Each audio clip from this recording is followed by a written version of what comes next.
श्री स्वामी समर्थ मित्रांनो, ज्या महिला घरात हे 18 नियम पाळतात त्यांचे आयुष्य सोन्यासारखे चमकते. महिलांनी फक्त एवढेच टिप्स वापरा, तुमची प्रगती बघून इतरांना धक्का बसेल. 1. खाण्यापिण्याचे नियम पाळा किंवा पाळू नका, मात्र रोज देवाला तुपाचा दिवा करावा. परिणामी लक्ष्मी घरात स्थिर होते. 2. घरातील प्रत्येक खोलीत एका वाटीत थोडे खडे मीठ घालून ठेवावे. मिठाला पाणी सुटल्यास ते वाहत्या पाण्यात सोडून द्यावे आणि मीठ बदलावे. घरातील नकारात्मकता नष्ट होईल आणि अडकलेली कामे मार्गी लागण्यास मदत होईल. मित्रांनो, व्हिडिओमध्ये पुढे जाण्याआधी माता लक्ष्मीचा आशीर्वाद सदैव तुमच्यावर राहावा यासाठी या व्हिडिओला एक लाईक करा आणि चॅनलवर जर नवीन असाल तर चॅनलला सबस्क्राईब करा. कमेंटमध्ये श्री स्वामी समर्थ नक्की लिहा. 3. सकाळी लवकर उठावे. महिलांनी अंगणात सडा रांगोळी आणि पुरुषांनी सूर्यनारायणाला पाणी आणि देवजवळ धूपदीप लावावे. सकाळी एखादा नियम ठेवून चहा घ्यावा, जसे की तुळशीला पाणी दिवा लावून मग चहा घ्यावा. हे सकाळी लवकर करायची कामे, मग दिवसभर आपल्या पद्धतीने कामे करावीत. 4. रोज घराचा उंबरठा पुसून स्वच्छ करून घ्यावा आणि दारात लक्ष्मीचे पावले, स्वस्तिक किंवा जय श्रीराम लिहून रांगोळी काढावी. 5. महिलांनी झाडू व्यवस्थित ठेवावा, आडवा ठेवू नये, त्याचा मान ठेवावा. घरातील मिठाचा कधीही अपमान करू नका. मीठ सांडल्यावर त्याच्यावर पाय पडू नये म्हणून ते स्वच्छ भरणीत भरून पाण्यात टाकावे. मीठ हे सुद्धा लक्ष्मीकारक आहे, म्हणूनच त्याचा मान राखावा. 6. रोज रात्री जेवताना कागदावर जेवणाचा घास काढावा व हात धुण्याच्या वेळेस तो उचलून बाहेर टाकावा, पण नंतर हात धुवावे. परिणामी आपले वास्तुपुरुष व आपले वास्तुदैवत प्रसन्न राहून घरात काहीही कमी पडत नाही. 7. गंधक किंवा कापूर जाळा. आठवड्यातून 2दा घरात धूर, मिठाचे पाणी पोछासाठी वापरा. नकारात्मक ऊर्जा घरात प्रवेश करत नाही.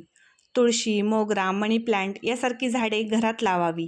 यामुळे घरातील वातावरण सकारात्मक होते आणि ज्या घरात वातावरण सकारात्मक असते तेथे पैसा असो, समृद्धी असो, आपोआपच खेचली जाते.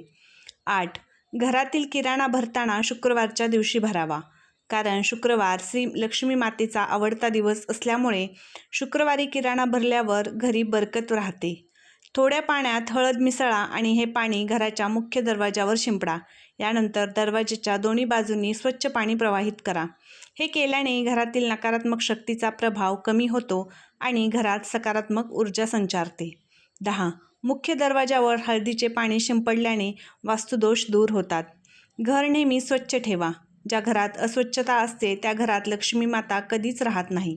वारंवार भांडणे होत असतील तर रात्री झोपण्यापूर्वी पितळी भांड्यात कापूर जाळून संपूर्ण घरात फिरवावा.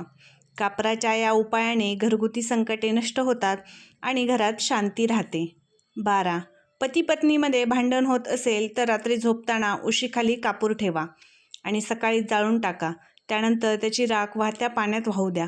हा उपाय केल्याने शांती राहते आणि पती पत्नीमध्ये प्रेम वाढते. 13. गुरुवारी केलेल्या उपवासाचे पुण्य खूप मोठे असते. संकष्टी चतुर्थीचे व्रत करावे व पूजेची मांडणी करावी. चंद्रोदय झाल्याशिवाय उपवास सोडू नये. तसेच स्त्री किंवा पुरुष सूक्त याचे पठण करून घरातील सर्वांनी अभिषेकाचे पाणी थोडे थोडे तीर्थ म्हणून घ्यावे. 14. घर हे नेहमी धान्याने भरलेले असावे. घरामध्ये लागणाऱ्या वस्तू, किराणा, धान्य हे किमान 7 दिवसाचे, 15 दिवसाचे किंवा 1 महिन्याचे भरून ठेवावे. आज आणायचे, आज बनवायचे आणि आज खायचे असे करू नये.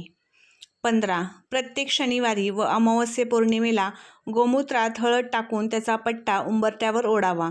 परिणामी करणी, अदृश्य शक्ती घरात असल्यास घर सोडतात व बाहेरून कोणते नकारात्मक शक्ती घरात येऊ शकत नाही. 16. घराच्या मुख्य प्रवेशद्वारावर कोहळा असा टांगून ठेवावा की घरात प्रवेश करणारी प्रत्येक व्यक्ती त्या कोहळ्याच्या खालून प्रवेश करेल. कोहळ्यामध्ये नकारात्मक शक्ती कमी करण्याचे गुणधर्म असतात. 17. घरगुती त्रास दूर होण्यासाठी लवंग कापराचा उपाय कुटुंबातील घरगुती त्रासापासून मुक्ती मिळवण्यासाठी प्रभावी मानला जातो. यासाठी तुम्हाला तुमच्या घरात दररोज कापूर टाकून लवंग जाळणे आवश्यक आहे. त्यानंतर त्याचा धूर संपूर्ण घरात दाखवा. हा उपाय केल्याने कौटुंबिक संकटापासून मुक्ती मिळते आणि कुटुंबातील सदस्यांमध्ये प्रेमाची भावना वाढते. 18.